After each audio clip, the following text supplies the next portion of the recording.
Hello, everyone. Today, I will present my project on a famous estate, Bishop Estate. This estate is tied to Princess Bernice Hawaii Bishop, a key figure in Hawaiian history. We'll look at the establishment of the Bishop Estate, the accusations regarding the estate's management, the legal proceedings, the reasoning for the court's ruling, and the lessons we can learn from this case. Princess Bernice Pauahi Bishop was the decedent behind this estate. She was the great-granddaughter of King Kamehameha I. Born in 1831, she became the largest landowner and the wealthiest woman in the Hawaiian kingdom. Her life was dedicated to preserving native Hawaiian culture and improving the welfare of her people. She married a successful American businessman from New York named Charles Reed Bishop, so her estate was named the Bishop Estate. Princess Pauahi passed away in 1884, leaving her vast property, the Bishop Estate, in trust to 5 trustees. Her will was to establish and maintain Kamehameha schools to benefit Hawaiian children. The estate became one of the largest landholder in Hawaii, owning about 365,000 acres, including valuable real estate in Honolulu. Today, her estate has about $15 billion of assets under management, making Kamehameha Schools the wealthiest independent K-12 school in the world. And this was a surprise to me that part of the Princess Pauahi's estate includes the ownership of the entire Waikiki. Hotels and establishments in Waikiki are sitting on the leased lands that belongs to the estate. However, by the late 20th century, concerns emerged about how the estate was managed.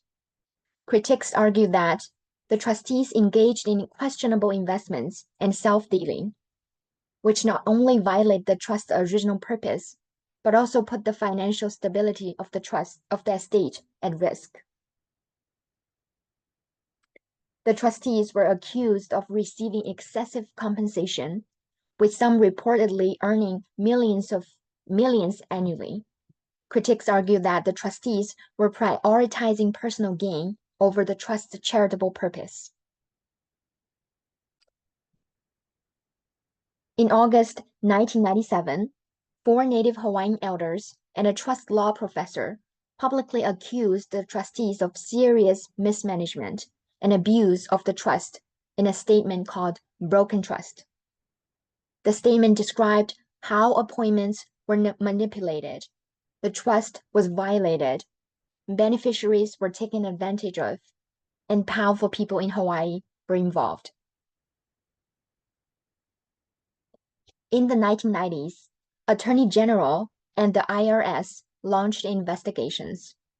The case went to the probate court, which appointed a master to oversee the trust and address the IRS concerns.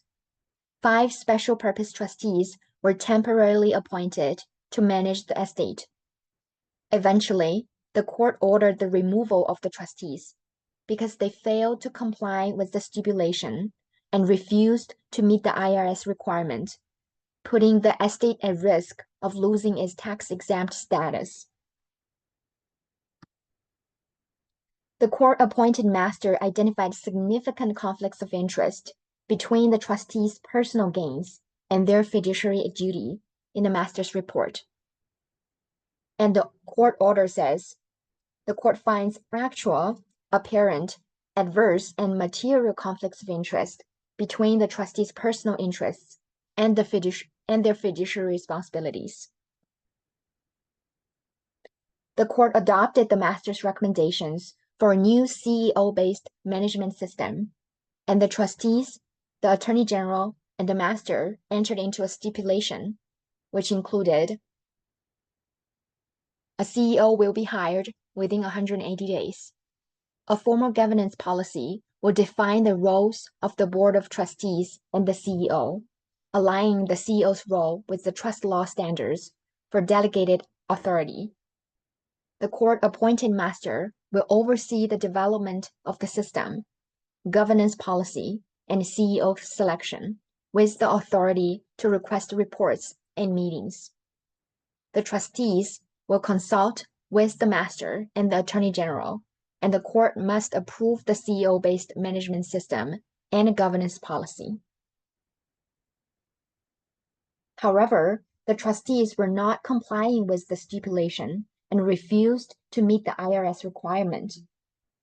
The order said, trustees are not acting in the interest of the welfare, protection, and preservation of the trust estate. As a result, the court must exercise its inherent power as a court of equity to protect and prevent injury to the trust estate. The trustees' refusal, inaction, and indifference posed a significant risk to the trust estate, including the potential loss of its tax-exempt status. Therefore, the court decided to temporarily remove the trustees to prevent further harm. By December 13, 1999, all 5 trustees had either resigned or been permanently removed by court order. For those interested, I have included a link to Judge Chan's order for the removal of trustees. It provides more detail about the court's decision. This case teaches us the importance of proper trust management. Trustees must prioritize beneficiary and the trust mission over personal interests. To prevent mismanagement, strong oversight measures are essential, like regular audits and independent reviews. Lastly, fair trustee compensation should align with industry standards to ensure funds are used for the trust purpose and beneficiaries. In conclusion, the Bishop Estate case is a powerful example of how mismanagement can harm a trust mission. Strong governance and accountability are critical to preserving the intent of any trust.